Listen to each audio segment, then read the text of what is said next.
अस्सलाम वालेकुम। दुरूद शरीफ पढ़ लो।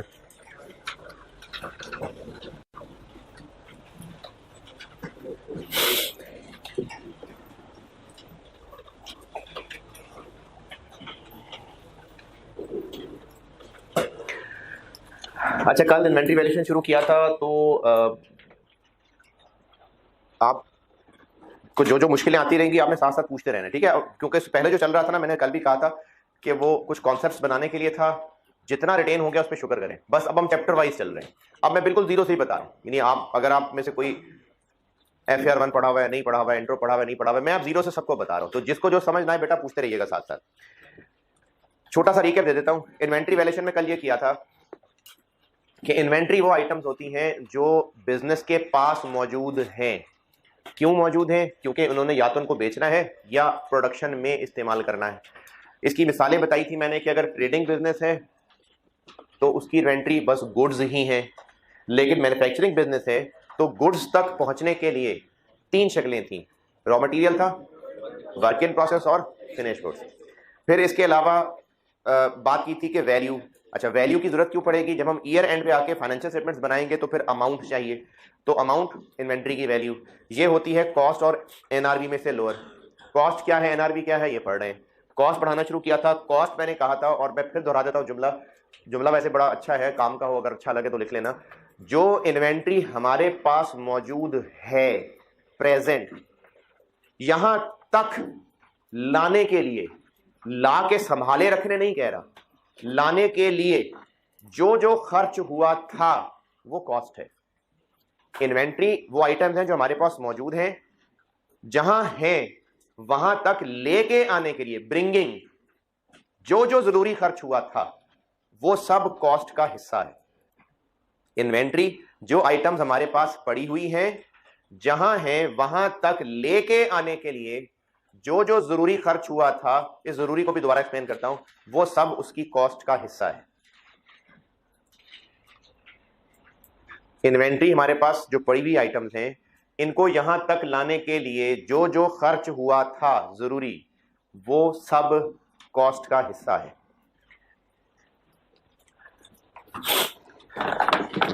फिर मैंने इसमें कॉस्ट को मजीद डिटेल से बताने के लिए ये बात की थी कि अगर बिजनेस, ये मैंने कल बताया था, अगर बिजनेस ट्रेडिंग है तो उसके पास पड़ी हुई गुड्स होंगी, और अगर मैन्युफैक्चरिंग है तो उसके पास पड़ा हुआ रॉ मटेरियल। इन दोनों तरह, अच्छा मैंने इसके नीचे नहीं लिखा, मैंने कहा है कि या ये, इन दोनों तरह की चीजों में कॉमन एक्शन क्या है कि इनको अभी खरीद के लाके रखा गया है। तो ये जहां स्टोर में पड़ी हुई हैं, इन पे अभी तक क्या खर्च हुआ है? खरीदने का ही खर्च हुआ है। तो इनकी कॉस्ट ऑफ परचेज है, ये मैंने लिखी थी कल।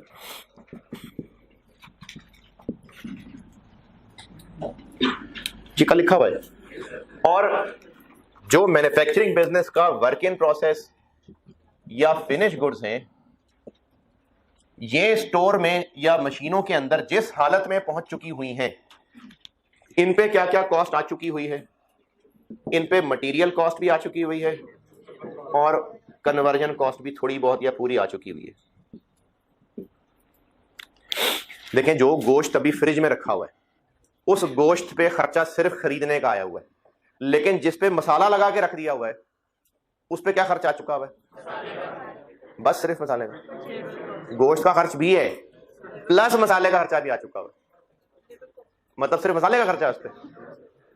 तो जो बिल्कुल अभी खरीद के ला के रखा है उस पे खर्चा आने वाला सिर्फ खरीदने ही का खर्चा आया हुआ है, लेकिन जिसको मसाला लगा के रख दिया हुआ है उस पे खरीदने का खर्चा भी है प्लस मसाले का खर्चा भी है। तो पड़ी हुई चीजों की कॉस्ट ये है। अब उसमें से मैंने इसको और तफसील से बताना शुरू किया था कि जब हम कोई चीज खरीद के ला रहे हैं तो उसकी कॉस्ट में क्या क्या लिस्ट शामिल होगी। मैंने उसमें आपको एक लिस्ट बना के दी थी कि कॉस्ट ऑफ परचेज में क्या क्या कंपोनेंट्स शामिल हैं।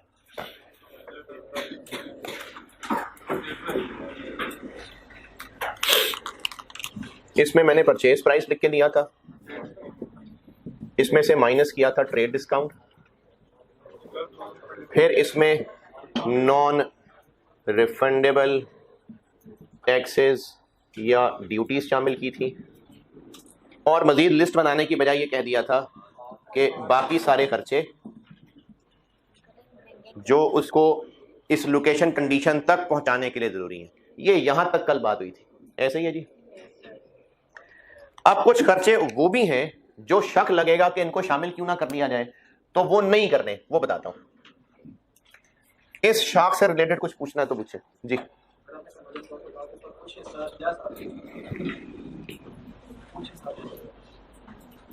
अभी और काम हो रहा है,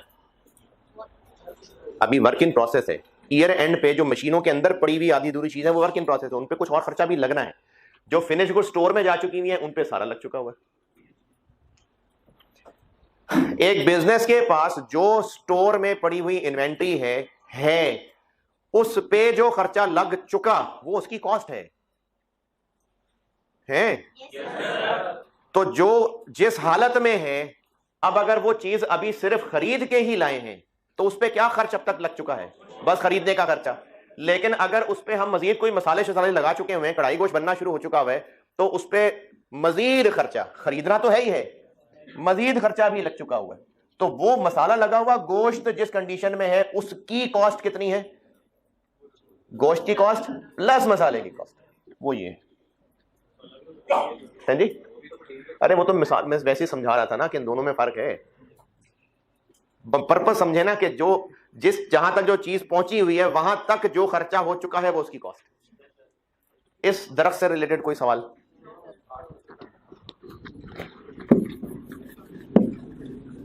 जब हम लोग ट्रेडिंग बिजनेस हो तो वो गुड्स ही खरीद रहा होगा, मैन्युफैक्चरिंग हो तो रॉ मटेरियल खरीद रहा होगा। स्टोर में पड़ी हुई चीजें उनकी कॉस्ट क्या है जो खरीद के लाने तक खर्चा था। अब वो खर्चे में क्या क्या शामिल है ये उसकी गाइडेंस हो गई। लेकिन कुछ चीजें ऐसी हैं जिनको शामिल नहीं करना। अच्छा, शामिल नहीं करना मतलब लेस कर देना?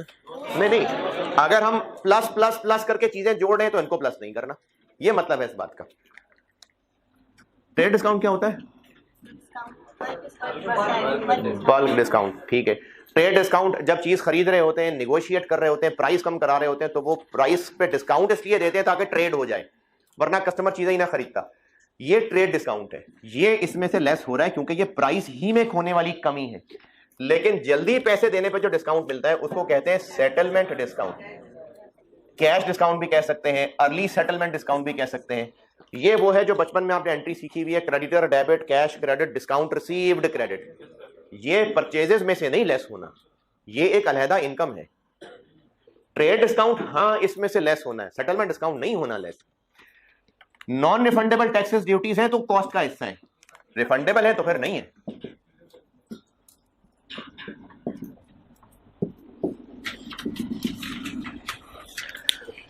रास्ते में ट्रांसपोर्टेशन का खर्चा है, ट्रांजिट की इंश्योरेंस है, जगह जगह टोल आएगा, वो टैक्स देना पड़ेगा, वो है।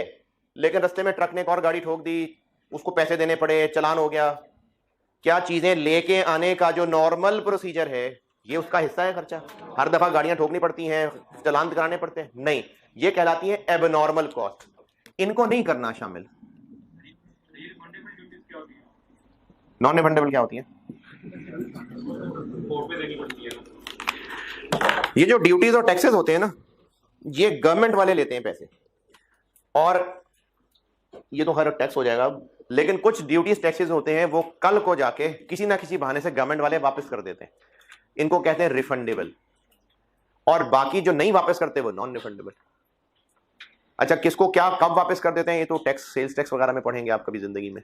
तो गवर्नमेंट की तरफ से ली गई वो टैक्सेस ड्यूटीज जो कभी ना कभी किसी ना किसी बहाने से कल को वापस हो जाएंगी, वो रिफंडेबल है। आप मोबाइल का बैलेंस चार्ज करते हैं?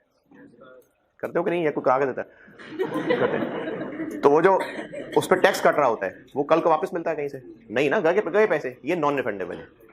तो वो नॉन रिफंडेबल जो है ना वो हमारी कॉस्ट का हिस्सा है। क्या हुआ? रिफंडेबल टैक्स पढ़ लिया हुआ है। सैलरी पे एम्प्लॉय को तनख्वाह देते हुए एम्प्लॉयर कुछ टैक्स काट के रख लेता है, वो गवर्नमेंट को जमा करा देता है। फिर साल पे एंड पे आके जब वो अपनी रिटर्न बनाता है एम्प्लॉय, तो गवर्नमेंट को बताता है इतना मेरा टैक्स बनता था, इतना आपने पहले ले चाहिए मुझसे, अब उसकी वजह एडजस्टमेंट दें, वो रिफंडेबल है। Advance tax type, refundable non refundable, वो रिस्पॉन्ड तो किया करें ना यार। अच्छा, एबनॉर्मल कॉस्ट, एबनॉर्मल कॉस्ट वो खर्चा है जो कोई काम करने का एक नॉर्मल रूटीन प्रोसीजर है, उससे हटके नहीं होना चाहिए था, बच सकता था, फिर क्यों हो गया? या तो कोई नेचुरल डिजास्टर हुआ होगा, या हमारी कोई नेग्लिजेंस हुई होगी, या कोई चोरी डकैती हुई होगी। कोई नेचुरल डिजास्टर, हमारी कोई नेग्लिजेंस, या कोई चोरी डकैती, इन वजहों से जो खर्चा हो गया वो एबनॉर्मल कॉस्ट।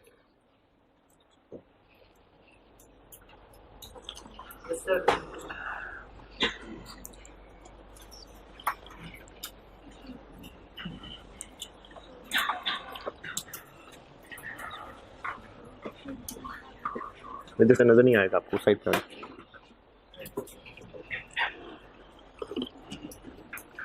मैंने कहा बेटा यहां से नजर नहीं आएगा ना, इधर से आ जाना, लड़की इधर से इधर बैठो।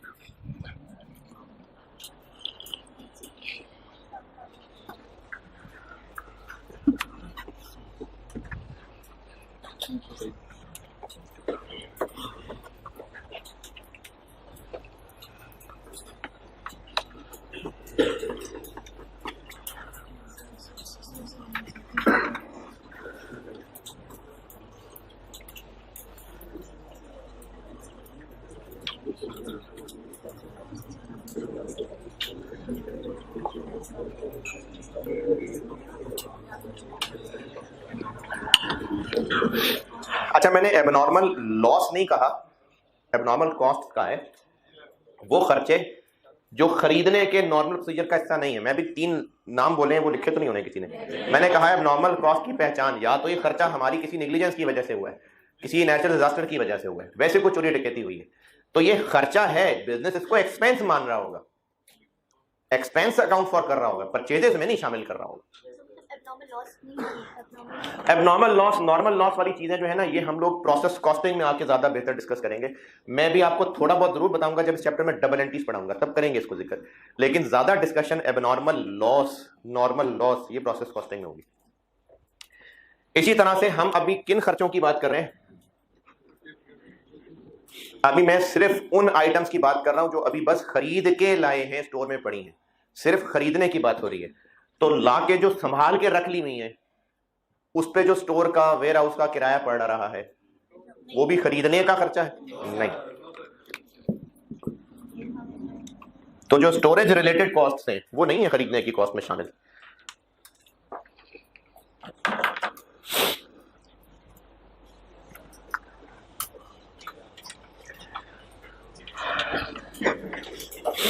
चले, यहां तक अभी जितना पढ़ा, इससे रिलेटेड कोई मुश्किल परेशानी है तो पूछें। फिर मैंने क्वेश्चंस में कहा था क्वेश्चन 1 कराइएगा, तो वो आप करके आ गए। कोई मुश्किल परेशानी? जी सर, मेरे से एक मिस्टेक ये हुई थी कि वो परचेज प्राइस पे लिखा था कि 10% रेट डिस्काउंट है। सब्जेक्ट 2 का मतलब इस पे लगना है। अभी मैंने उसको ना डिवाइड बाय 110% कर दिया, तो उसको 110 समझ लिया। जो सप्लायर प्राइस बता रहा है उस पे 10% लगना है, मतलब उसमें से 10 लेस होना है, तो उसमें सिंपली 10 लेस हो जाएगा। जी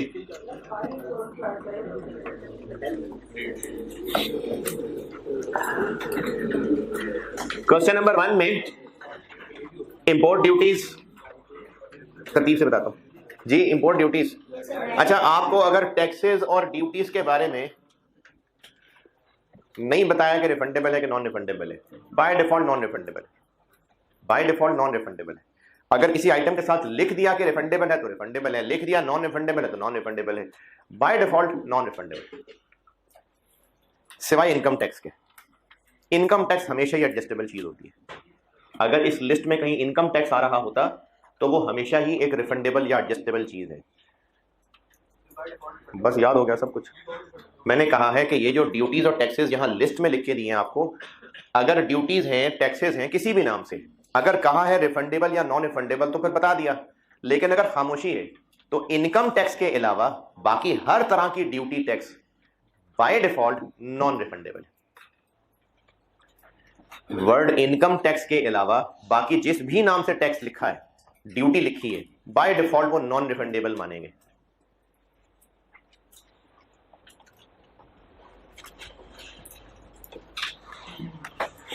तो इस लिस्ट में इंपोर्ट ड्यूटीज नॉन रिफंडेबल ही होंगी, सेल्स टैक्स जब कह दिया रिफंडेबल है तो रिफंडेबल है, LC charges letter of credit है, ये इंपोर्ट के लिए एक जरूरी चीज होती है, ये भी ऐड होंगे, फ्रेट चार्जेस ये ट्रांसपोर्टेशन टाइप चीज होती है, क्लियरिंग चार्जेस जहां जहां से भी सरकारी इदारे होंगे वहां से हमें चीजें क्लियर करानी पड़ेंगी तो ये जरूरी खर्चा है, ट्रांसपोर्टेशन गोडाउन तक लाने का जरूरी खर्चा है, ट्रांजिट इंश्योरेंस ये भी रास्ते का जरूरी खर्चा है। अच्छा, अब ट्रांजिट इंश्योरेंस रास्ते की इंश्योरेंस है, तो फिर ये फायर इंश्योरेंस किस लिए कराई हुई है? ये स्टोर में लाने के बाद आग ना लग जाए उसके लिए कराई हुई है, तो फिर ये तो स्टोरेज रिलेटेड हो गए ना, तो ये नहीं करना है। किधर है, कौन है, कहाँ है जी, कौन से जी? लेटर ऑफ क्रेडिट, ये इंपोर्ट से रिलेटेड एक डॉक्यूमेंटेशन का मसला होता है, बैंक से कुछ कागज बनवाने होते हैं, लेटर ऑफ क्रेडिट ये जरूरी खर्चा है जी। यार अभी तो सारी लिस्ट बता के हटाऊं मैं, दोबारा सुन लें जी, दोबारा सारे के सारे। परचेज प्राइस पे कोई एतराज? इंपोर्ट ड्यूटीज नॉन रिफंडेबल है, नहीं कहा तो नॉन रिफंडेबल है, सेल्स टैक्स कहा है रिफंडेबल है तो रिफंडेबल है, ये ऐड नहीं होगा, LC charges letter of credit charges होते हैं, ये डॉक्यूमेंटेशन का जरूरी हिस्सा होता है, ये बैंक से कुछ लेटर्स बनवाने होते हैं हमने, फ्रेट चार्जेस ये ट्रांसपोर्टेशन टाइप ही चीज होती है, क्योंकि इंपोर्ट कर रहे हैं ना, तो फिर इंपोर्ट करेंगे तो कुछ जहाज से कुछ शिप से कहीं से तो आनी है चीजें, तो ये उसका फ्रेट है। क्लियरिंग चार्जेस है, जहां भी गवर्नमेंट डिपार्टमेंट इन्वॉल्व होगा खासतौर पे इंपोर्ट में, तो वहां पर कुछ डॉक्यूमेंटेशन वगैरह फीसें देनी पड़ती हैं चीजें क्लियर कराने के लिए, ये क्लियरिंग चार्जेस हैं।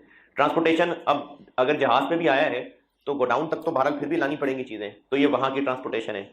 रास्ते की इंश्योरेंस है, ये भी सारा रास्ते का जरूरी खर्चा है। बस अब गोडाउन तक पहुंच गई चीजें, अब उसके बाद उनको स्टोर में रखने से रिलेटेड खर्चा है तो वो नहीं है कॉस्ट ऑफ परचेज का हिस्सा, तो आखिरी दोनों आइटम्स ये स्टोर रिलेटेड। ओके अच्छा, इस चैप्टर में मजीद आगे बढ़ने से पहले वो एक होमवर्क दिया हुआ था, वो मैंने कल डिस्कस नहीं किया था, कॉस्ट ऑफ प्रोडक्शन वाले सवालों का, डायरेक्ट इनडायरेक्ट। इनमें से अभी कुछ चीजों के जवाब नहीं दूंगा क्योंकि जिन लोगों ने चैप्टर पहले पढ़ा हुआ था ये उनके लिए बस लपेटने वाली बात थी, जिन्होंने नहीं पढ़ा कोई बात नहीं, छोड़ दें। अगर आपको कॉस्ट ऑफ गुड्स मैन्युफैक्चर्ड जो दिन फार्मूले बनाए थे टूटे फूटे भी आ गए तो काफी है, वो तो एक ओवरव्यू था पूरे सिलेबस का। मैं इन सवालों को एक एक करके डिस्कस कर लेता हूं, जिसमें अभी बताने वाली बात होगी बता दूंगा, बाकी जो छोड़ना होगा उसको छोड़ देंगे। 4 सवाल कहीं से करने को, ये पुराना वाक्य है, जब आपको मैंने बेसिक कॉन्सेप्ट्स बताए थे उनमें से 4 सवाल दिए थे। पहला क्वेश्चन,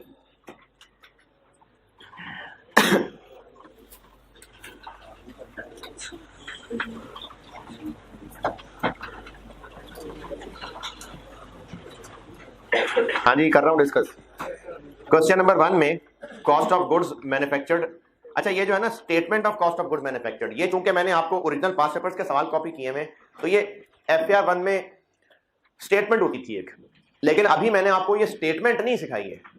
जैसे आप जब इनकम स्टेटमेंट बनाएंगे तो उस इनकम स्टेटमेंट बनाने में sales, cost of sales, gross profit, यानी एक बाकायदा कुछ फॉर्मेलिटीज हैं, लेकिन अगर मैंने आपको वैसे ही बस कॉन्सेप्चुअली बताना होगा प्रॉफिट कैसे निकालते हैं तो फिर इनकम स्टेटमेंट का फॉर्मेट जरूरी नहीं है, फिर मैं सिर्फ इतना कहूंगा कि इनकम एक्सपेंसेस माइनस कर लें। तो इसी तरह मैंने आपको बस एक कॉन्सेप्ट बताया था कि कॉस्ट ऑफ गुड्स मैन्युफैक्चर्ड कैसे बनती है। ये जो सॉल्यूशन है ये चूंकि एक वो एक स्पेसिफिक स्टेटमेंट होती है तो इसमें आपको कुछ फालतू नाम भी नजर आएंगे, जैसे प्राइम कॉस्ट एक नाम है, ये एक फॉर्मल सा नाम होता है, वैसे डायरेक्ट को ऐड कर ले तो प्राइम कॉस्ट होती है, लेकिन ये एक सिर्फ फॉर्मेलिटी वाली चीज है। अभी मेरा मकसद आपको सिर्फ इन कॉन्सेप्ट्स को बताना था। तो कॉस्ट ऑफ गुड्स मैन्युफैक्चर्ड निकालने में material cost, opening raw material दिया हुआ है, प्लस परचेजेस, ये अब बताने के बाद वो मसला हल हो जाएगा। परचेज प्राइस में से बल्क वाला डिस्काउंट लेस होगा, सेटलमेंट वाला लेस नहीं होगा। और ये जो 15,60,000 का एबनॉर्मली मटेरियल ज़ाया हो गया, ये अभी फिलहाल आपको मैंने नहीं बताया, तो इस 15,60 की वाली बात इग्नोर कर देते हैं। क्लोजिंग रॉ मटेरियल दिया हुआ है, फिर उसके अलावा डायरेक्ट लेबर, मैं सवाल कर रहा हूँ डिस्कस। डायरेक्ट लेबर ये वो लोग होते हैं जो प्रोडक्शन में डायरेक्टली इन्वॉल्व है। अब डायरेक्ट लेबर का वर्ड तो नहीं आ रहा, लेकिन सैलरीज एंड वेजेस के साथ स्टैटिक लगा के लिखा हुआ है कि फैक्ट्री में से 75% वो हैं जो प्रोडक्शन से रिलेटेड है, तो फिर यही होंगे डायरेक्ट। तो इसलिए इस 9200 का 75% किया तो ये डायरेक्ट लेबर आ गए। उसके अलावा फैक्ट्री में होने वाले सारे खर्चे FOH होते हैं, फैक्ट्री में होने वाले सारे खर्चे FOH होते हैं। मैंने आपको ना लेक्चर 4 या 5 में एक पूरा फ्लो बताया था कि फैक्ट्री में चीजें कहां आ रही हैं, कहां से कहां जा रही हैं। आइए जरा उस डायग्राम टाइप चीज पे, एक रॉ मटेरियल का स्टोर बनाया था, फिर प्रोसेस कहा था, फिर फिनिश गुड्स का स्टोर बनाया था। इसमें ना दीवारें खड़ी कर लेते हैं। ये जो चीज बनाई थी ना, रॉ मटेरियल का स्टोर, फिर यहां से चीजें लेके आगे प्रोसेस में चले गए थे, फिर यहां से चीजें आगे फिनिश गुड्स के स्टोर में चली गई थी। ये और ये सब फैक्ट्री है। ये फैक्ट्री से बाहर की चीज है। क्योंकि गुड्स बन गई तो बस फैक्ट्री का काम खत्म हो गया। अब वो बन के फिनिश गुड्स स्टोर में चलेगी, लेकिन ये सारा जो प्रोडक्शन काम हो रहा है ये भी, और रॉ मटेरियल का स्टोर भी, ये सब फैक्ट्री के अंदर है। तो ये फैक्ट्री है सारी। इसलिए जो भी फैक्ट्री के अंदर होने वाला खर्चा है, डायरेक्ट मटेरियल और डायरेक्ट लेबर के अलावा, वो सारे के सारे क्या हैं? FOH। तो इस टेबल में से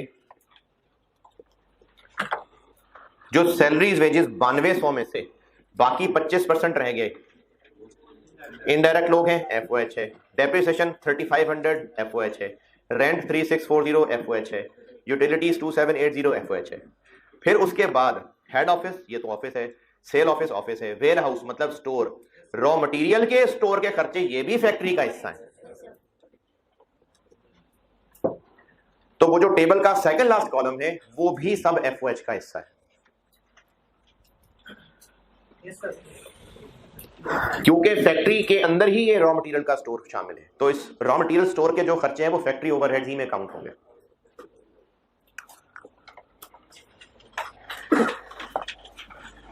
बस ये क्वेश्चन 1 में इसके अलावा जिन्होंने किया है और कुछ पूछना है तो यार, होमवर्क में सुस्ती नहीं करनी। होमवर्क सब नहीं करता, क्योंकि जब तक रिजल्ट नहीं आ रहा तब तक सब पास है। उसके बाद जो भी होगा वो जो होगा सो होगा, लेकिन जो भी क्लास में मौजूद है वो होमवर्क करना है आप लोगों ने। ये मेरी जो पढ़ाई की स्ट्रेटजी है उसका हिस्सा है होमवर्क। जी, फिनिश गुड्स में कौन सी कॉस्ट इनकर हो रही है? नहीं, ये सब सेलिंग एक्सपेंसेस होते हैं। कॉस्ट ऑफ गुड्स मैन्युफैक्चर्ड निकल आई ना, opening finish goods plus cost of goods manufactured minus closing finish goods, बस ये कॉस्ट ऑफ सेल्स है। बाकी जो फिनिश गुड्स के स्टोर के खर्चे नजर आ रहे हैं आपको, ये सब सेलिंग एक्सपेंसेस या इवन के एडमिन भी हो सकते हैं कुछ। Question number 1। क्वेश्चन नंबर 2 में मसला होगा कि क्लोजिंग फिनिश गुड्स की वैल्यू FIFO से कैसे निकाली। जिन्होंने नहीं पढ़ी हुई इन्वेंट्री, इग्नोर कर दें इस पॉइंट को। उसके अलावा FOH की हद तक कुछ पूछना है तो पूछें। क्वेश्चन नंबर 2, जिन लोगों को फिनिश गुड्स की क्लोजिंग फिगर कैसे निकाली है ये बात समझ नहीं आई, दफा करें। क्योंकि अगर आपको FIFO सारा मैंने 0 से पढ़ाना ही है और आपने पहले नहीं पढ़ा हुआ तो छोड़ दें इस बात को। लेकिन FOH की हद तक कोई एतराज परेशानी क्वेश्चन 2 में? यार इस खामोशी और अजीब फिक्रों को क्या मतलब समझूं? कोई मसला नहीं है। डन। क्वेश्चन 2। क्वेश्चन नंबर 1 तो गुजरे हुए अरसा हो गया। हेड ऑफिस फैक्ट्री में तो नहीं है ना? अच्छा, एक बिजनेस के बहुत सारे डिपार्टमेंट्स होंगे। फैक्ट्री का मकसद क्या होगा? प्रोडक्शन। तो हम अभी कॉस्ट अकाउंटिंग में फैक्ट्री की बात कर रहे हैं, FOH फैक्ट्री ओवरहेड। उसके अलावा अच्छा मोस्टली क्या होता है, फैक्ट्री शहर से कहीं दूर होती है। एक तो पोल्यूशन की वजह से, दूसरा जमीनें बहुत महंगी होती हैं शहर में, तो फैक्ट्रीज शहर से कहीं दूर होती हैं। लेकिन बाकी सारे लोग प्रोडक्शन ही थोड़ी कर रहे हैं। कॉलेज में सारे टीचर थोड़ी हैं। अब कॉलेज के मुख्तलिफ डिपार्टमेंट्स हैं, तो बिजनेसेस के ये बाकी काम करने के लिए उन्होंने शहर में एक ऑफिस बनाया होता है, उसको हेड ऑफिस कहते हैं। तो ये ऑफिस के काम है, प्रोडक्शन से हट के चीज है। इसी तरह हो सकता है उसी बिल्डिंग में, हो सकता है कहीं और सेल ऑफिस बनाया हो सकता है कहीं कोई अकाउंट्स ऑफिस बनाया हो। ये सब फैक्ट्री से हट के चीजें हैं। तो हमने तो FOH में सिर्फ फैक्ट्री रिलेटेड चीजें देखनी है, तो इसलिए इस हेड ऑफिस का, सेल ऑफिस का, फिनिश गुड्स के स्टोर का, इसका फैक्ट्री से कोई लेना देना नहीं है। क्वेश्चन 2 में कोई और सवाल क्लोजिंग फिनिश गुड्स की वैल्यू के अलावा? जी, factory manager salary direct material है ये। फैक्ट्री मैनेजर की सैलरी डायरेक्ट मटेरियल है, डायरेक्ट लेबर है, तो फिर क्या बचा? एफओएच। फैक्ट्री के सारे खर्चे, अच्छा सारे में शायद कुछ जगह खाली रह रही है, सारे मुकम्मल, total, complete, full, absolute, factory में होने वाले सारे के सारे खर्चे सिवाय डायरेक्ट मटेरियल कॉस्ट और डायरेक्ट लेबर कॉस्ट, ये बाकी सारे खर्चे मिला के इनडायरेक्ट कॉस्ट या फैक्ट्री ओवरहेड्स कहलाते हैं। क्वेश्चन नंबर 2 से रिलेटेड कोई और परेशानी? जी आप असल में आए नहीं यार 4-5 दिन, तो अभी उसे लेक्चर कवर कर लेना। अभी ना पूछ इस तरह की बातें यार। क्या हुआ? आवाज नहीं आई? नहीं वो उसने बच्चा को आया नहीं 4 दिन, तो वो सवाल पूछा, तो मैं वो 4 दिन की कहानी क्या बताऊं।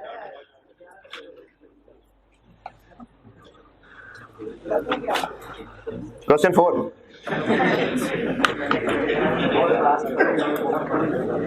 हाँ जी, क्वेश्चन नंबर 4 ये क्लास में कर लिया था।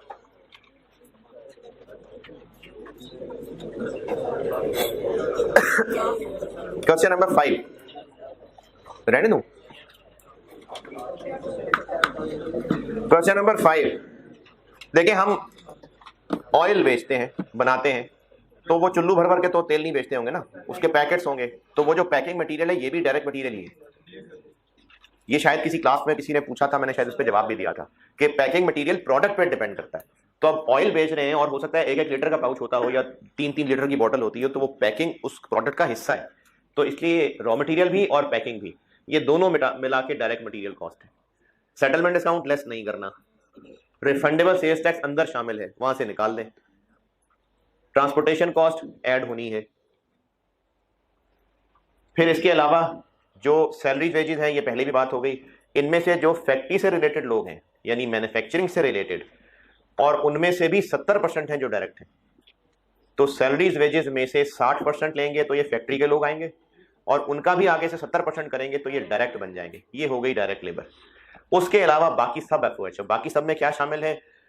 फैक्ट्री का रेंट एफओएच है, वेयर हाउस में से मटेरियल और पैकिंग मटेरियल यानी 60%, इनका रेंट फैक्ट्री में काउंट होगा, लेकिन बाकी फैक्ट्री का हिस्सा नहीं है। फिर सुपरमार्केट्स में जाके जहां पर हम गुड्स शेल्फ में रखते हैं वो तो वैसे ही बेचने की चीज है। फिर उसके अलावा सैलरीज वेजेस जो 60% में से बाकी 30% रह गए इनडायरेक्ट, ये एफओएच है। अदर वेरिएबल ओवरहेड्स एफओएच है, अदर फिक्स्ड ओवरहेड्स एफओएच है। इनमें से जो पूछना है पूछे। चलो जी, नहीं पूछना आपने। अच्छा, ये जो मैंने आपको इन्वेंट्री वैल्यूएशन पढ़ानी शुरू कर दी है, इसके हवाले से भी बता रहा हूं और अगले चैप्टर्स के लिए भी बात पल्ले से बांध लें। जो मैंने इन्वेंट्री वैल्यूएशन से पहले 4-5 दिन आपको डायरेक्ट, इनडायरेक्ट, फिक्स्ड और वेरिएबल कॉस्ट सिखाई हैं, वो बस जितनी हजम हो गई उन पे शुक्र अदा करें और उनको वहीं रख दें। अब हर चैप्टर में जबरदस्ती फिक्स्ड वेरिएबल नहीं लाइएगा, जब जिस चैप्टर में लानी होगी मैं खुद बता दूंगा। कुछ नहीं होती फिक्स्ड वेरिएबल, जब होगी तो याद दिला दूंगा।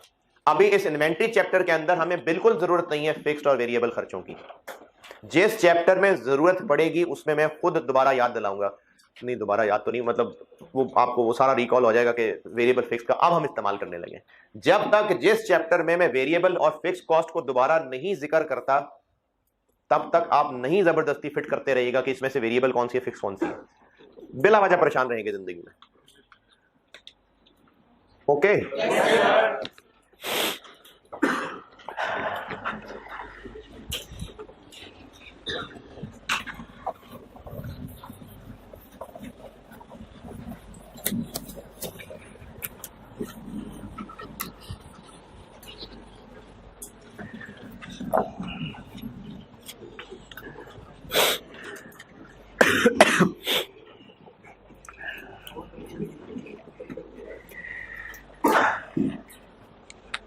अभी तक मैं आपको पढ़ा रहा था कि जो इन्वेंट्री हमारे पास मौजूद है उसकी कॉस्ट क्या है, जिस हालत में वो है वहां तक लाने के लिए जो जो भी जरूरी खर्च हो चुका या होगा या हो चुका, जितना खर्च हुआ था ये उसकी कॉस्ट है। अब जो इन्वेंट्री साल के एंड पे बची रह गई बस उसी को ही इन्वेंट्री कहते हैं? नहीं, पूरे साल में कभी भी किसी भी वक्त जो चीज स्टोर में मौजूद है वो इन्वेंट्री है, और पूरे साल में कभी भी किसी भी वक्त जो चीज स्टोर में मौजूद है उसकी एक कॉस्ट पड़ी हुई है। अब इससे अगले स्टेप पे आते हैं कि साल का एंड आ गया है और जो क्लोजिंग स्टॉक बचा हुआ है, अब हम टिपिकली उसकी कॉस्ट की बात करने लगे हैं कि जो चीजें बची रह गई हैं उनकी कॉस्ट क्या है। ठीक है, मैं यहां पर आ गया। पहले मैंने आपसे सिर्फ इतनी बात की थी कि इन्वेंट्री की कॉस्ट क्या है। अब मैं कह रहा हूं कि जो साल के एंड पे बची हुई चीजें रह गई हैं उनकी कॉस्ट क्या है। अच्छा, इसमें फर्क क्या है? जो चीजें बची रह गई उनकी कॉस्ट भी तो कॉस्ट ही है। मसला कहां पर आएगा? एनआरवी नहीं बोला मैंने भी। अब मसला यह है कि जो हम ईयर एंड पे बची हुई चीजों की कॉस्ट निकालने लगे हैं, अगर तो ये चीजें डिफरेंट हैं, डिफरेंट से मुराद अगर एक बिजनेस है जो यूज्ड मोबाइल बेचता है तो हर पड़ा हुआ मोबाइल एक दूसरे से मुख्तलिफ होगा ना, और उसको पता हो कि ये मोबाइल मुझे कितना कॉस्ट किया था तभी तो आगे बेच सकेगा। तो चूंकि हर पड़ी हुई आइटम डिफरेंट है, इसी तरह से एक बिजनेस है जो हैंडमेड डेकोरेशन पीसेस बेचता है, अब हर एक आइटम डिफरेंट है। या एक बिजनेस है जो एंटीक्स जो है वो उनको खरीद के बेचता है, अब हर फिजिकली पड़ी हुई आइटम एक दूसरे से फर्क है, तो उस बिजनेस को पता ही होगा कि जो आइटम्स पड़ी हुई नजर आ रही हैं इनकी अपनी अपनी कॉस्ट कितनी है। एक बिजनेस है यूज्ड गाड़ियां बेचता है, तो उसको नहीं पता होगा कि ये जितनी गाड़ियां मेरे पास खड़ी हैं इनमें से हर एक की कितनी कितनी कॉस्ट है, पता होगा। प्रॉब्लम तब आएगी कि एक बिजनेस है जो एक स्टैंडर्ड तरह की एक ही जैसी प्रोडक्ट बेचता है। जैसे एक बिजनेस है जो ये मार्कर्स बेचता है। अच्छा, अब उसकी स्टेशनरी शॉप में जो पीछे रैक में पड़े हुए मार्कर्स हैं, लेट से 70 मार्कर्स अभी शेल्फ में मौजूद हैं, ये 70 के 70 उसने इकट्ठे एक ही साथ खरीदे थे? नहीं, जरूरी नहीं है। अच्छा, जब भी खरीदे थे हर दफा एक ही कॉस्ट पड़ी थी उसको मार्कर्स की? नहीं। तो जो अब शेल्फ में ईयर एंड पे 70 मार्कर पड़े रह गए हैं वो दिखने में सब एक जैसे हैं, फिजिकली देख के पता नहीं चल रहा कि ये जो पड़े हुए हैं इनमें से कौन से हैं जो मार्च में खरीदे थे तब 35 रुपए एक कॉस्ट कर रहा था, कितने हैं जो जुलाई में खरीदे थे तब 42 रुपए एक कॉस्ट कर रहा था, और कितने हैं जो पिछले हफ्ते खरीदे थे तब 45 रुपए एक कॉस्ट कर रहा था। ये बात क्यों नहीं पता चल पा रही? क्योंकि फिजिकली एक जैसे। अब है मसला, तो जो पड़े हुए हैं उनकी कॉस्ट, क्योंकि इनकी कॉस्ट हमें चाहिए ही क्यों? ईयर एंड पे हमने वैल्यू लगानी है। वैल्यू कैसे लगेगी? कॉस्ट और एनआरवी में से लोअर। तो हमें ये काम करने के लिए कॉस्ट चाहिए ना। जो चीजें फिजिकली मौजूद हैं ईयर एंड पे, अब हमने उनकी कॉस्ट जाननी है कि जो पड़ी हुई हैं इनकी कॉस्ट क्या है। तो अगर तो वो डिफरेंट आइटम्स हैं तो उनकी कॉस्ट पहचानने में बिजनेस को कोई मुश्किल नहीं होगी।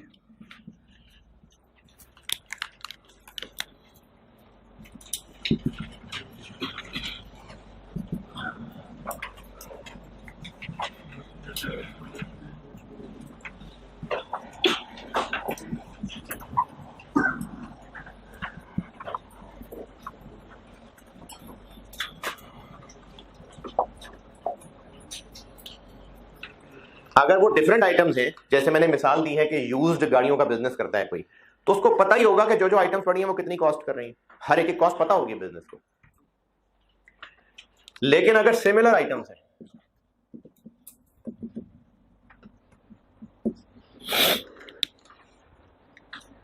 सब दिखने में एक जैसी हैं, एक बिजनेस है जो एक ही तरह की स्टैंडर्ड प्लास्टिक की ऑफिस में इस्तेमाल होने वाली चेयर्स बेचता है।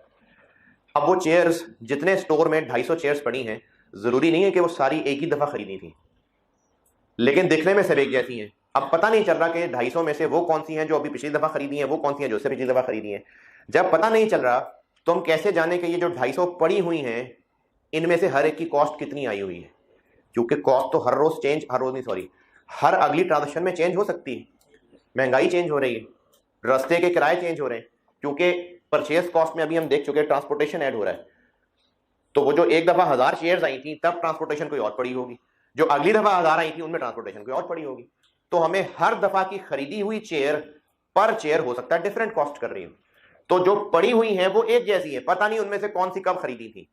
तो प्रॉब्लम क्या आ गई कि उन पड़ी हुई चीजों की पर यूनिट कॉस्ट नहीं हम पहचान पा रहे। इस मसले के कुछ हल, बुजुर्गों के बनाए हुए फार्मूले हैं।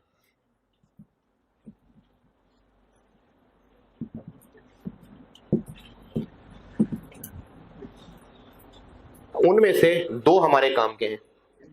एक कहलाता है फाइफो और एक कहलाता है एफको।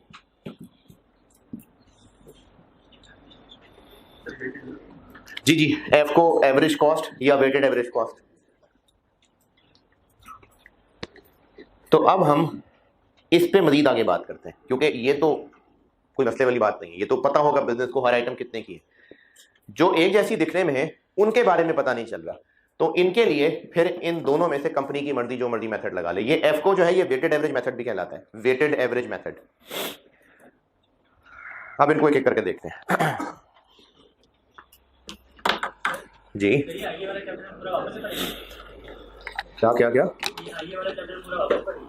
वापस क्यों पढ़ेंगे? अच्छा अच्छा अच्छा, ये चैप्टर पूरा कॉस्ट के सिलेबस में भी है ना, और ये जितने कॉम यहाँ है और जो कैमरे के पार भी हैं, इनमें से वो कुछ खुशनसीब भी हैं जो अपने आप को खुशनसीब समझ तो रहे हैं, लेकिन असल में वो है नहीं, कि उनकी ज़िंदगी से इंट्रो निकल गई है। हैं किधर है, कौन है, कहाँ है, क्या हुआ, अब नहीं समझते। तो इंट्रो कोई लोग हैं उनको एग्जाम हुई भी है, वो AFC पास हुआ था तो उनके एग्जाम हो गए इंट्रो, तो इसलिए मैंने तो सारा ही पढ़ाना, सिलेबस का हिस्सा है। अच्छा, अगर आपने ये पढ़ा भी हुआ है ना तो दिमाग बंद करके मत बैठें, रिवाइज ही हो जाएगा, आपको पता ही चल जाएगा कि कहीं पर कोई कमी कोताही रह गई थी तो वो पक्की हो जाएगी। और अगर आपने पढ़ा हुआ है और आप इसमें समझते हैं कि जी फलानी चीज भी इसमें होती थी एक, तो आप मुझसे कंफर्म कर लीजिएगा। पुराने पढ़े हुए में से कोई कंफ्यूजन है वो भी पूछ लीजिएगा, चूंकि सिलेबस का हिस्सा है तो मैं तो फिर इसलिए जीरो से ही पढ़ा रहा हूँ। यहां तक नोटेड? चले अब मैं आपको आगे फाइफो और वेटेड एवरेज ये एक्सप्लेन करता हूं।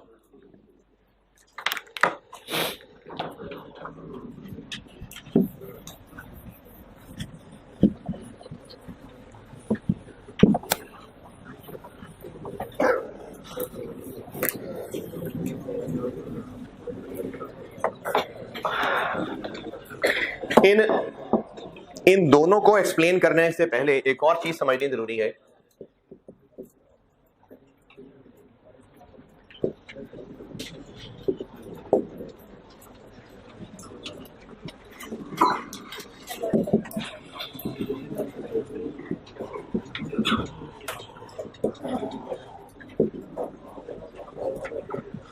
पीरियोडिक सिस्टम और परपेचुअल सिस्टम।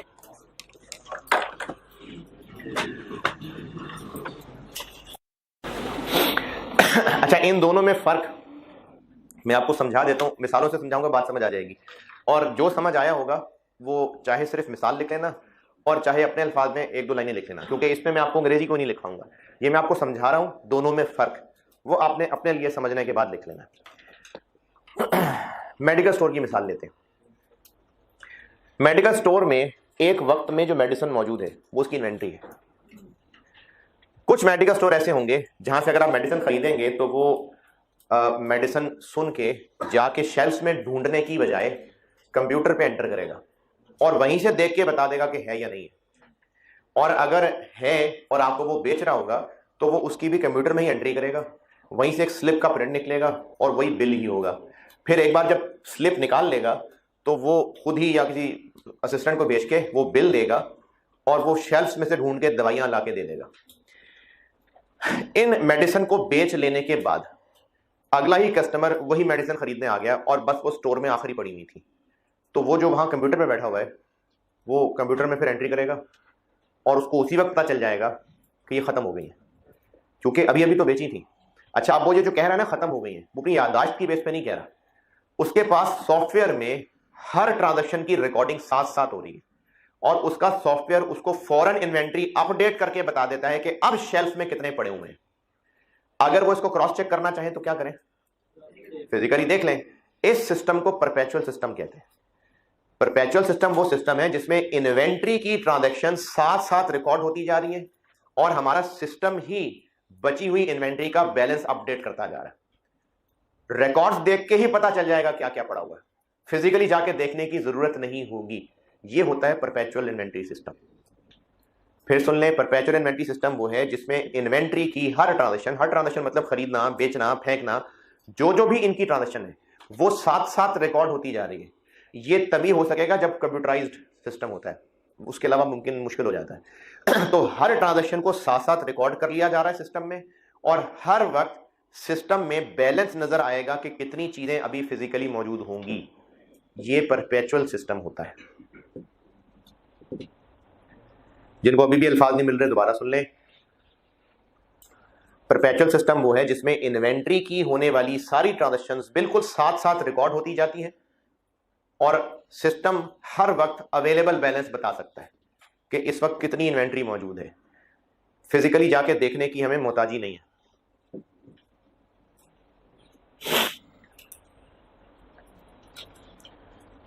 जिनको अभी भी नहीं समझ आ रहा फिर सुन लें।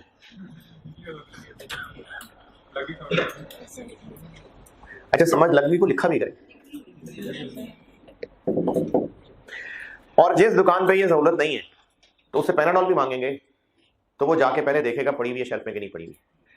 ऐसे बिजनेस को अगर कभी ये पूछ लिया जाए कि कितनी इन्वेंट्री पड़ी हुई है, तो वो कैसे बताएगा? वो फिजिकली गिन के बताएगा। अच्छा, अब वो कभी भी बता सकता है, उसको हर वक्त पता होगा कितनी चीजें पड़ी हैं। जब भी बताना होगा गिनना पड़ेगा।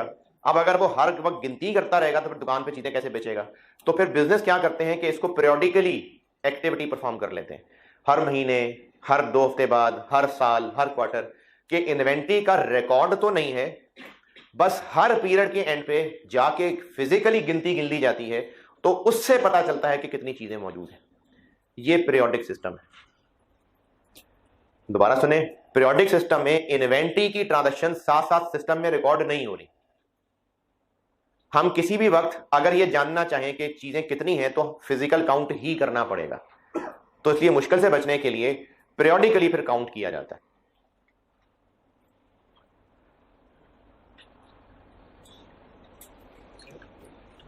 हमारी जरूरत के मुताबिक होगा कि उसमें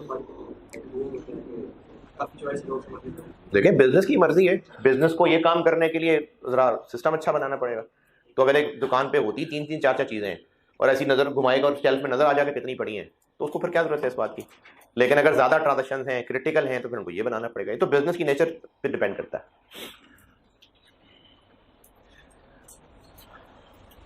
कॉस्ट एंड मैनेजमेंट अकाउंटिंग, तो उसमें यही होगा परपेचुअल।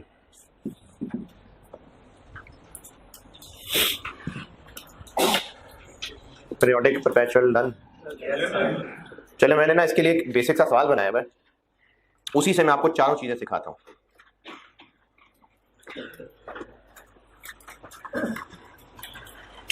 आइए प्रैक्टिस क्वेश्चन 2 पे आए। क्वेश्चन नंबर 2 पे आ जाए।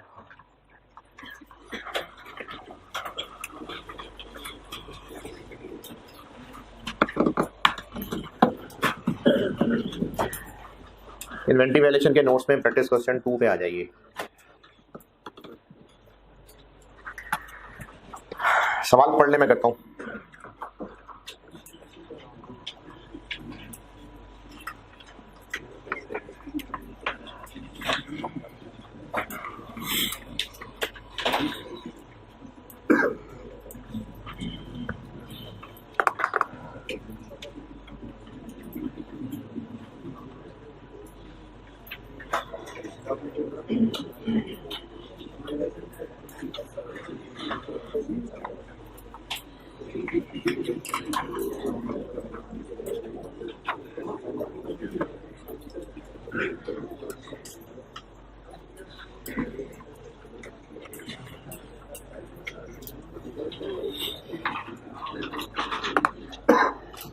हाँ जी जी। तो फिर FIFO और वेटेड एवरेज ये और काम है। ये इन्वेंट्री के रिकॉर्ड्स किस तरह बन रहे हैं ये और काम है। इसका इससे क्या ताल्लुक है कि जब परपेचुअल है तो FIFO क्यों लगा रहे हैं? इससे क्या ताल्लुक है?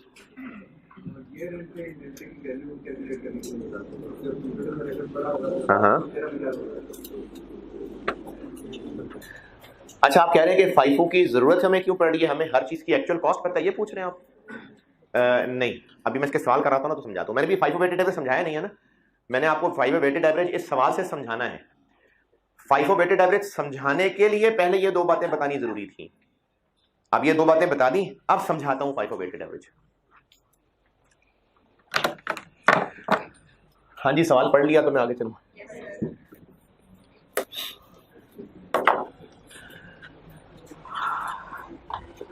अच्छा, इस सवाल में तो खैर बिल्कुल ही स्ट्रेट फॉरवर्ड दो लाइनें लिखी हुई हैं, वरना बाकी जो मुश्किल सवाल होंगे उसको ऐसे ही किया करेंगे कि पहले आप लोग ही पढ़ेंगे, आप ही पढ़ेंगे, मैंने पढ़ के नहीं देना, वो आपने ही पढ़ना है। उसके बाद फिर मैं इसको डिस्कस करूंगा कि इसमें क्या लिखा हुआ है। फिर जब मैं डिस्कस कर चुका हूंगा, फिर आप उस सवाल को दोबारा देखेंगे कि जो मैंने कहानी सुनाई है आपको पढ़ के वो नहीं समझ आई तो क्यों समझ नहीं आई। फिर उसमें जो जो पॉइंट मुश्किल हुआ करेगा वो मैं पॉइंट समझाया करूंगा, फिर मैं पढ़ भी दिया करूंगा और तर्जुमा भी कर दिया करूंगा। लेकिन अभी इस सवाल में अगर किसी को यह बात नहीं समझ आई कि gamma electronics is engaged in sale of various electronic appliances for house hold and office use, full stop, तो वो जा सकता है।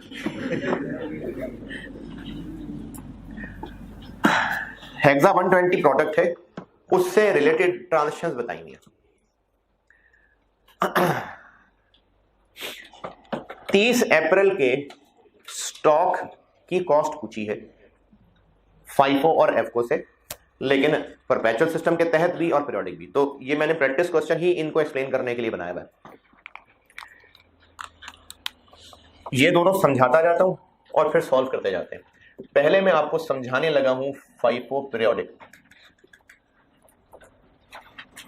ये दोनों समझाऊंगा और समझाने को मजीद एक्सप्लेन करने के लिए मैं सवाल का इस्तेमाल करूंगा। तो मैं प्रैक्टिस क्वेश्चन 2 को यूज करके ये समझाने लगा हूं। पहले बता रहा हूं FIFO। FIFO होता है फर्स्ट इन फर्स्ट आउट।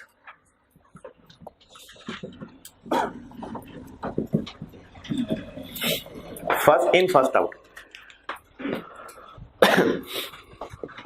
ये ना, ये जो दो मेथड्स हैं इनके अलावा और भी होते हैं, लेकिन हमारे लिए दो ही हैं। FIFO फर्स्ट, अच्छा, बनाए हुए बुजुर्गों के तरीके, और इसको कह सकते हैं हम कि ये अजम्पशंस हैं। फर्स्ट इन फर्स्ट आउट एक अजम्पशन है।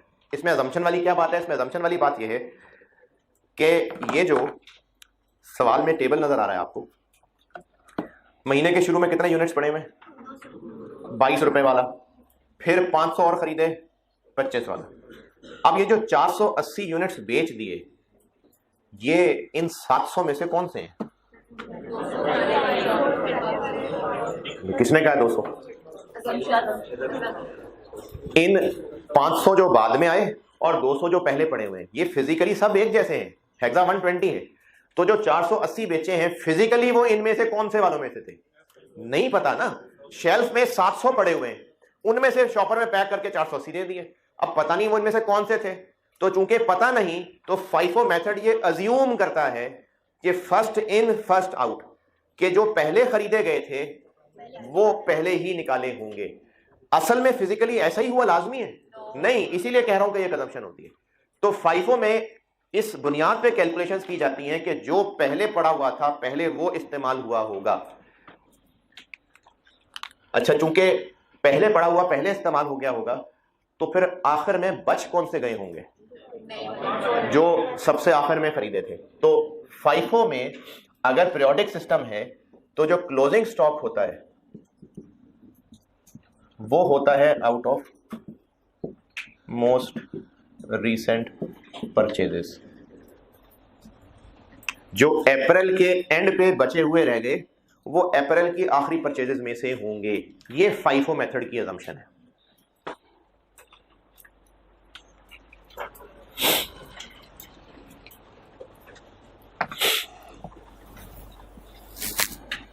तो इस महीने के एंड पे बचे रहे कितने गए हैं? कैसे पता चलेगा? अप्रैल के एंड पे स्टोर में बचे कितने हुए हैं? जो टेबल में दिए हुए हैं उनका हिसाब किताब करके देख लें। स्टोर में पहले 200 पड़े हुए थे, 500 और आए, 100 और आए और 150 और आए। हाँ, अरे पूरी बात चल रही है मेरी भी, मैं बात कर रहा हूं। देखें पूरे महीने में हुआ क्या है। पूरे महीने में ये हुआ है कि जो अप्रैल का महीना है 200 पहले पड़े हुए थे, फिर जो मजीद इन हुए 501, फिर 101, फिर इनमें से 20 वापस चले गए, 20 वापस भी तो गए ना, और फिर 150। ये टोटल हैं जो यहां इन हुए थे। और स्टोर में से आउट सेल हुए 480, फिर सेल हुए 230, फिर इनमें 40 जो है वो ओनर ले गया, फिर 70 इन बेचे हुए में से वापस आ गए, फिर आग खा गई 10 को।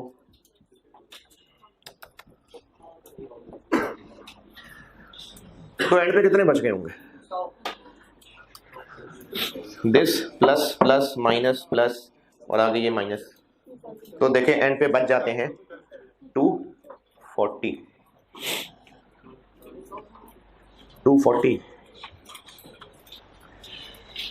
सीधा सीधा प्लस माइनस कर रहे हैं हम।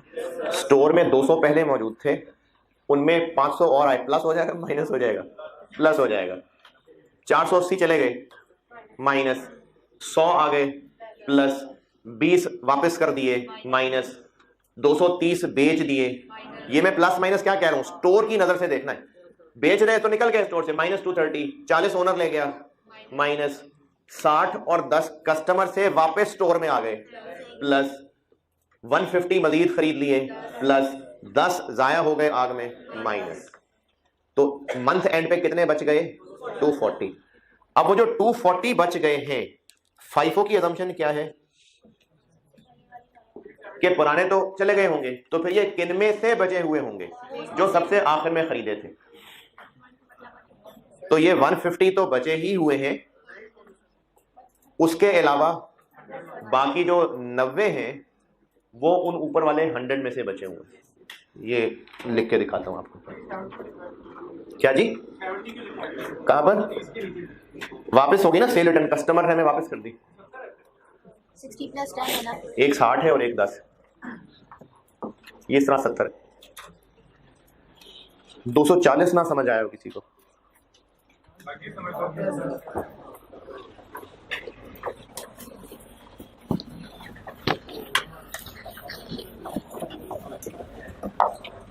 तो फाइफो मेथड है, पीरियोडिक सिस्टम है। क्लोजिंग स्टॉक की कॉस्ट निकालने का क्या तरीका होगा? जो परचेजेस तरतीब से लिखी हुई हैं उनमें से एन वाली परचेजेस से ऊपर गिनना शुरू कर दें। जहां 240 पूरे हो गए, आखिरी परचेजेस से गिनना शुरू कर देते हैं। कॉस्ट ऑफ क्लोजिंग,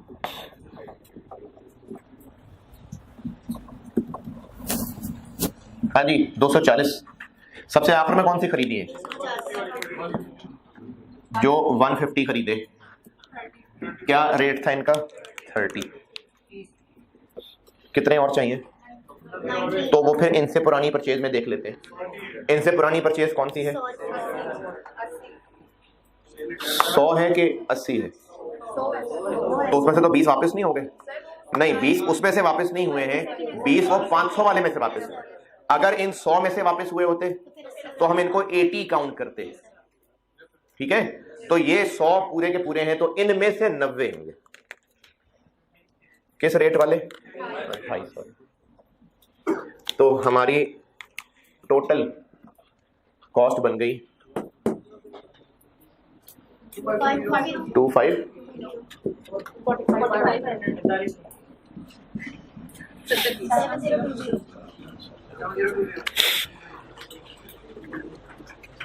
जी जी जी,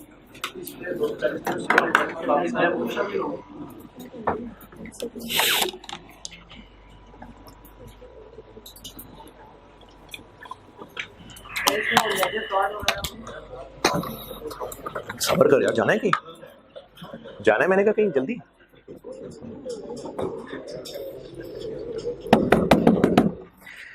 अच्छा, एक सवाल ये है कि ये जो 240 हैं, इनकी कॉस्ट लेते हुए परचेजेस वाली लाइनें क्यों देखने को कह रहा हूं मैं? वो जो सेल रिटर्न हुई है वो भी तो कोई आई ही हैं चीजें।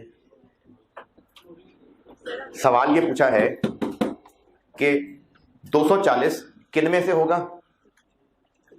जो आखिर में चीजें आई थी चीजें, तो सेल रिटर्न भी तो चीजें स्टोर में आई ही थी। देखिए कॉस्ट हमें कब कब पड़ रही थी? जब चीजें खरीद रहे थे वो हमें कॉस्ट पड़ी थी, वही खरीदी भी बिकी थी, वही वापस कॉस्ट तो खरीदने की पड़ी है ना। तो हम ये देखेंगे कि जो हमने चीजें खरीदी थी ये उनमें से पूरी करनी है। ये मैंने परचेजेस को इग्नोर किया है, 20 यूनिट्स को इग्नोर किया है। एक परचेज है ये, इसमें से 20 वापस हुई हैं, फिर एक परचेज थी ये, और फिर एक परचेज थी ये है मेरे ख्याल में ये 2 तारीख की है, ये 9 तारीख की है, और ये 27। अगर ये 20 इनमें से सप्लायर को वापस की बजाय इनमें से वापस की होती, तो अब ये 240 कैसे बने होते? 150 ये वाले और 90 ये वाले, नहीं 80 इनमें से और बाकी 10 इसमें, क्योंकि वो 100 तो 100 रहे नहीं ना, वो तो हो ही 80 गए, तो फिर वो 80 होते और 10 इसमें से होते। लेकिन अभी ऐसा इसलिए नहीं किया क्योंकि 20 इनमें से वापसी नहीं है, इनमें से वापसी जी।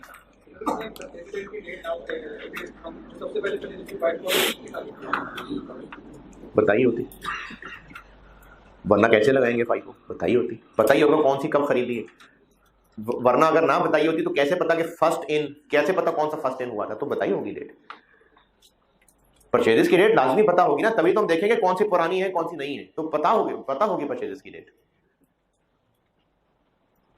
हाँ जी, FIFO पीरियोडिक, FIFO पीरियोडिक में कोई परेशानी, तकलीफ, सवाल? वेटेड एवरेज पीरियोडिक,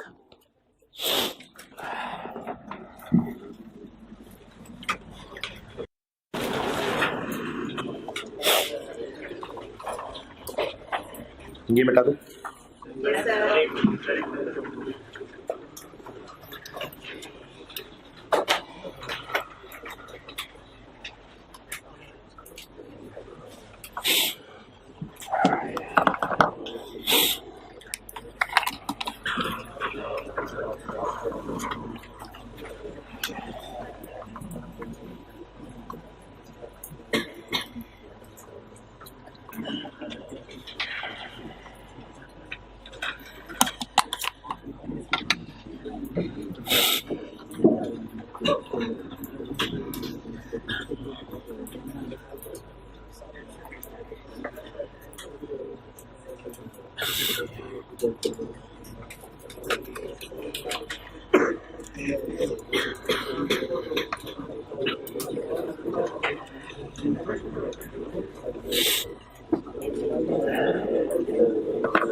चालू जी। पीरियोडिक सिस्टम में जरूरी नहीं है, परचेजेस की डेट जरूरी है। सवाल ये पूछा है कि अगर पीरियोडिक सिस्टम में डेट्स बताई होंगी जरूरी है, परचेज रिटर्न्स की जरूर बताई होंगी, सेल्स की जरूरी नहीं है। मुझे परपेचुअल बताऊंगा तो बताऊंगा। अच्छा, आप में से कितने लोग हैं जिन्होंने ये FIFO वेटेड एवरेज बिल्कुल नहीं पढ़ा हुआ? तो इसलिए ना मैं 0 से बता रहा हूं। अच्छा, जिन लोगों ने पढ़ा हुआ है हौसले सब्र से चलते रहे साथ साथ, क्योंकि मैंने पढ़ाना सबको है। हाँ, एक मैं चीज खत्म करा चुका हूं, जैसे मैं FIFO पीरियोडिक क्लोज कर दूं कि बस ये खत्म हो गया। अब इसमें जो जो चीजें रहती हैं पूछने वाली वो जरूर पूछें, लेकिन मैंने भी FIFO पीरियोडिक बताया है। अब आप वेटेड एवरेज परपेचुअल पूछेंगे या पूछेंगे इन्वेंटरी कार्ड क्या होता है, वो मैंने नहीं बताया अभी। कई बच्चे हैं जिन्होंने नहीं पढ़ा हुआ, इसलिए मुझे सबको पढ़ाना है। तो जिनको आता है, जो इन सब चीजों के चीते चीतियां हैं, बस हौसले सब्र से चलते रहे। अभी तक FIFO पीरियोडिक से रिलेटेड यहां तक कोई पूछना है तो पूछें। हाँ जी, वेटेड एवरेज।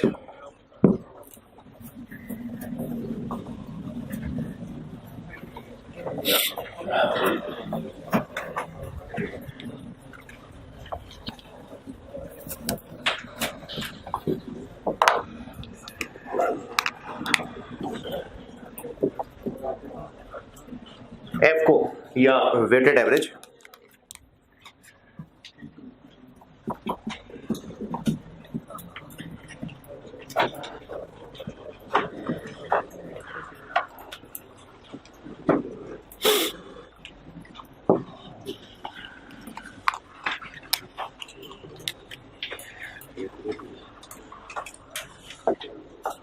कॉस्ट पड़ ही कब रही है?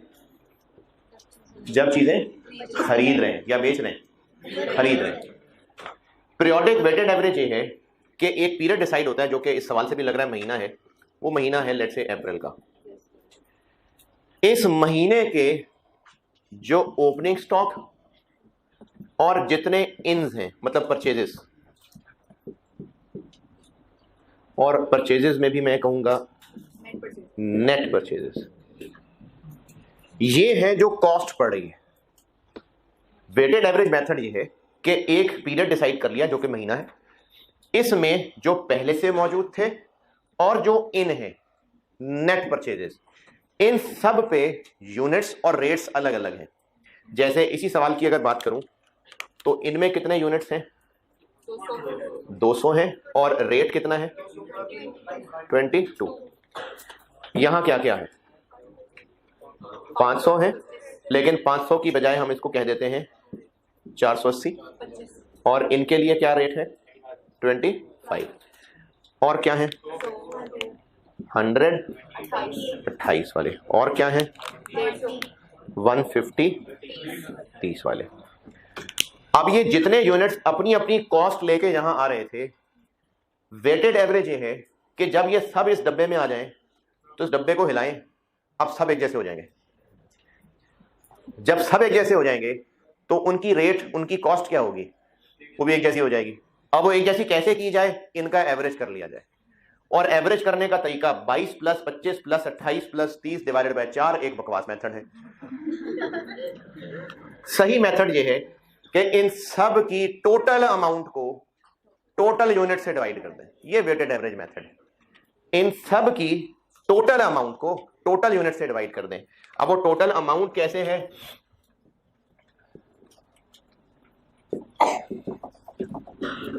दो 200 है 22 वाले यानी 44, 480 है 25 वाले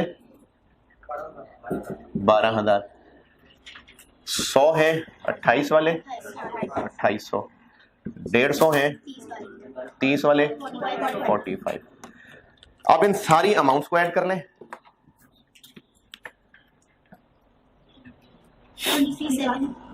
237 और सारे यूनिट्स को ऐड कर लें और इनका एक एवरेज कर लें। वो वेटेड एवरेज कॉस्ट या वेटेड एवरेज रेट कहलाएगा। 23,700 डिवाइडेड बाय 930 कितना जी? 2 डेसिमल तक कर लेना बेहतर होता है। 0.48।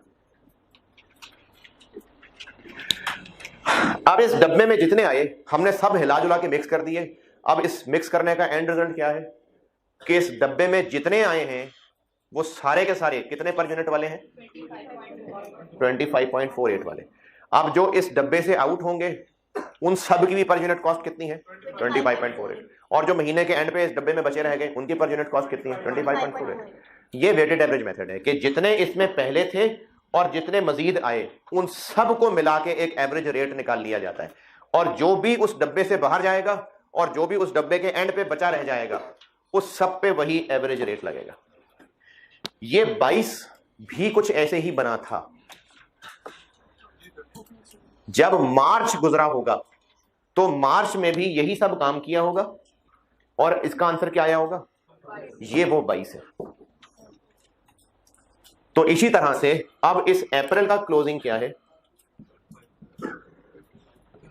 240 यूनिट्स 25-48 वाले। अब यही मई का ओपनिंग स्टॉक, फिर मई के लिए फिर एक नया एवरेज रेट निकलेगा। ये पीरियोडिक है, हर पीरियड के बाद ये रेट अपडेट होता जाता है। तो इसका आंसर बन जाएगा क्लोजिंग स्टॉक की कॉस्ट 11 अच्छा, रेट्स तो 2 डेसिमल तक रहे, लेकिन जो एंड अमाउंट है उसको डेसिमल में, पैसों में क्या होता है आजकल, वो पूरी अमाउंट लिखें 611।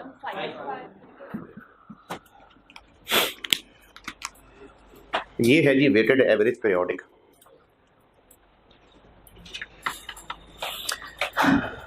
FIFO और वेटेड एवरेज पीरियोडिक, इन दोनों से रिलेटेड कोई मुश्किल परेशानी? अच्छा, अब जब मैंने ये भी खत्म कर लिया तो जिन लोगों ने पहले पढ़ा हुआ है वो भी बेटा जो पुरानी चीजों में से कुछ पूछना है पूछें। इन्वेंट्री कार्ड ना पूछना, अभी परपेचुअल के सवाल नहीं पूछना। FIFO और वेटेड एवरेज पीरियोडिक, इससे रिलेटेड जो पूछना है पूछें।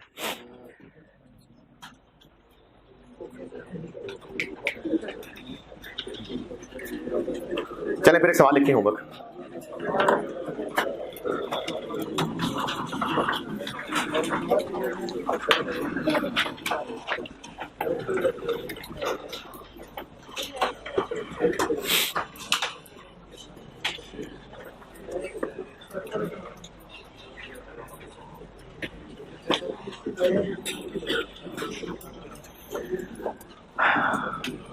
अच्छा, ये जो सवाल अभी सामने किया, ये एक ट्रेडिंग बिजनेस और ये उसकी गुड्स की बात हो रही थी। हो सकता है ये कोई मैन्युफैक्चरिंग बिजनेस होता तो उसके रॉ मटेरियल की बात हो रही होती, तो भी ऐसे ही करते, तो भी ऐसे ही करते। ये क्या है? ये 25, 28, 30 क्या है? ये रेट है जो कल क्लास में भी किया था, जिसमें आपको कहा था कि 5000 यूनिट्स इंपोर्ट किए हैं तो उनकी पर यूनिट कॉस्ट, ये वो है जो एक ट्रांजैक्शन में चीजें हम खरीद के लाए होंगे ना। कल क्लास में सवाल किया था ना, 5000 यूनिट इंपोर्ट किए हैं, जिसका आंसर वो 200 नहीं 208, ये वो 208 है। तो इसी तरह से जब भी एक लॉट खरीदी जाती होगी, उस लॉट के ऊपर ट्रांसपोर्टेशन कॉस्ट भी आएगी, कोई ड्यूटीज वगैरह भी पड़ेंगी, वो जो पूरा 1.5 लाख और 2 लाख इस तरह की चीजें आ रही थी, फिर उनका एक पर यूनिट रेट निकलेगा, ये वो है। ठीक है, इसी तरह से ना ये 100 की एक लॉट आई होगी, उस पर ट्रांसपोर्टेशन, ट्रक वाले के पैसे, ड्यूटीज, फलाना, उन सबको यूनिट्स पे डिवाइड करके ये 28 निकला होगा। तो हम उसको कहेंगे कि हमने 100 यूनिट्स खरीदे 28 के रेट पे में पड़े। वो जो कॉस्ट ऑफ परचेज अभी पढ़ा है अभी क्लास के शुरू में कल, ये वो निकला हुआ 25, 28, 30। अगर ये मैन्युफैक्चरिंग बिजनेस की गुड्स की बात हो रही होती तो फिर ये 25, 28, 30 क्या चीज होती? अगर ये मैन्युफैक्चरिंग बिजनेस की फिनिश गुड्स की बात हो रही होती तो ये 25, 28, 30 क्या होता? उनकी मैन्युफैक्चरिंग कॉस्ट पर यूनिट। दोबारा, रॉ मटेरियल है मैन्युफैक्चरिंग बिजनेस का, उसकी ये इन्स की कॉस्ट क्या है? 25, 28, 30 परचेज कॉस्ट पर यूनिट। ठीक है, purchase cost per unit. Trading business की फिनिश गुड्स हैं, उनकी ये 25, 28, 30 क्या है? Purchase cost per unit. दोबारा सुन लें, ट्रेडिंग बिजनेस की गुड्स, जो कि ये सवाल वाकई है, तो ये 22, 25, 28, 30 क्या है? 22 नहीं बल्कि 25, 28, 30 ये इन यूनिट्स को जो खरीद के ला रहे थे उस ट्रांजैक्शन की पर यूनिट कॉस्ट थी, जो कल सवाल करके 208 निकाली थी, ये वो 208 है। ओके, अच्छा, अगर ये मैन्युफैक्चरिंग बिजनेस का रॉ मटेरियल होता तो भी यही, ये उन परचेज के यूनिट्स है और ये उस ट्रांजैक्शन की इनको पर यूनिट कॉस्ट पड़ी हुई है। अगर ये मैन्युफैक्चरिंग बिजनेस की फिनिश्ड गुड्स की बात होती, ये मैन्युफैक्चरिंग बिजनेस के फिनिश गुड्स के स्टोर की बात कर रहे होते, तो फिर ये 500 यूनिट्स फिनिश गुड्स के स्टोर में आ रहे हैं, 100 यूनिट्स आ रहे हैं, 150 आ रहे हैं, कहां से आ रहे हैं? ये बन के आ रहे हैं। तो फिर इसकी जगह क्या वर्ड होता? मैन्युफैक्चरिंग कॉस्ट, मतलब कॉस्ट ऑफ गुड्स मैन्युफैक्चर्ड। बस फर्क सिर्फ इतना है कि जो ट्रेडिंग बिजनेस है वो ये फिनिश गुड्स के स्टोर वाली चीजें खरीद के ला रहा है, और जो मैन्युफैक्चरिंग बिजनेस है वो फिनिश गुड्स के स्टोर में जो चीजें ला रहा है वो फैक्ट्री से बना के ला रहा है। सही है? अगर फैक्ट्री में एक बैच जो बन के आया 1000 यूनिट्स बने और उनकी cost of goods manufactured, material, labour, overhead, वो 1 लाख रुपए पड़ी, एक बैच फैक्ट्री से बन के स्टोर में आया, 1000 यूनिट्स बन के अभी अभी आए हैं गरम गरम, और उनके ऊपर cost of goods manufactured 1 lakh रुपए आई है, तो उनमें से एक कितना कॉस्ट कर रहा है? 1000 यूनिट्स बन के आए हैं, 1 लाख रुपए कॉस्ट ऑफ गुड्स मैन्युफैक्चर्ड 100, तो 1000 units at the rate of 100। फिर अगले महीने मजीद 1500 यूनिट्स बन के फैक्ट्री से फिनिश गुड्स स्टोर में आए, 1500 यूनिट्स बन के स्टोर में आए 1,80,000 रुपए के, 1,80,000 रुपए के, तो 1500 units at the rate of, तो वो इस तरह से आ रहे होंगे। कॉन्सेप्ट क्या है? फिनिश गुड स्टोर में जो चीजें इन हो रही हैं ये वो है। अब अगर ये ट्रेडिंग बिजनेस की बात हो रही है तो ये गुड्स खरीद के पहुंच रही है यहां तक, अगर मैन्युफैक्चरिंग बिजनेस की बात हो रही है तो चीजें बन के यहां तक पहुंच रही हैं। फाइफो है तो इन लेटेस्ट बन के आई हुई चीजों में से स्टॉक बचा होगा, वेटेड एवरेज है तो इन सब का एवरेज निकाला जाएगा। इसके हवाले से सवाल लिखिए। फॉलोइंग इंफॉर्मेशन, होमवर्क है ये। Following information relates to a manufacturing business. Following information relates to a manufacturing business for the month of June. For the month of June.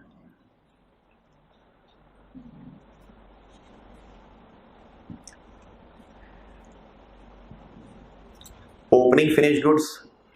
Opening finished goods. Calculated. पहले मैंने बताई हैं opening finish goods, ये हैं जी 200 units at the rate of 50 per unit. 200 units हैं और एक 50 रुपए का है। ये मैंने जून के ओपनिंग फिनिश गुड्स का यूनिट्स और रेट बता दिया। उसके बाद लिखिए during the month goods were produced in batches. During the month goods were produced in batches as follows.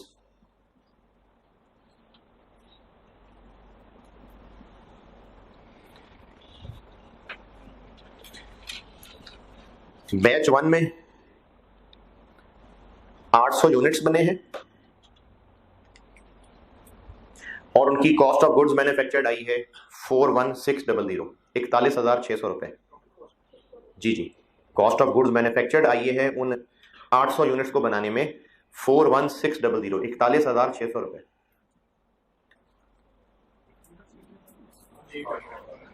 जो बैच 1 बताया मैंने 800 यूनिट्स हैं और उन 800 की टोटल जो कॉस्ट ऑफ गुड्स मैन्युफैक्चर्ड आई है वो 41,600 रुपए आई है, 41600।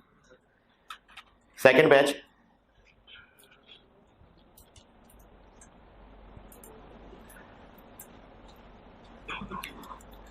ये बने हैं जी 1200 यूनिट्स, 1200 यूनिट्स और उनकी total cost of goods manufactured आई है 66,000, 66,000 रुपए। और तीसरा बैच, यार किधर हैं सारे, क्या कर रहे हैं? मैं रिपीट कर देता हूं। पहला बैच दोबारा सुन लें, 800 यूनिट्स हैं और टोटल कॉस्ट बताई थी इनकी 41,600। सेकेंड बैच में मैंने बताए हैं 1200 यूनिट्स, कॉस्ट बताई है टोटल उनकी 66,000, 66,000।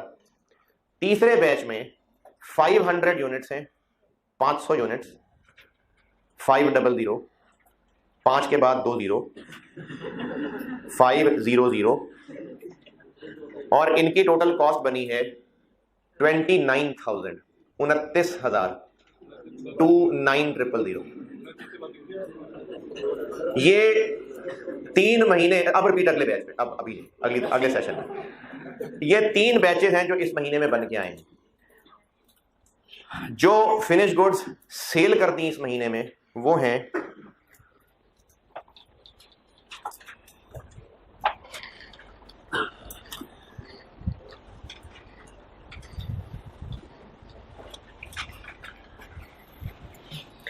2120, इतने यूनिट्स हमने बेच दिए जी। इस महीने में जो टोटल सेल्स कर दिए यूनिट्स वो 2120 यूनिट्स हैं, 2120 यूनिट्स हैं टोटल जो इस महीने में सेल कर दी हैं।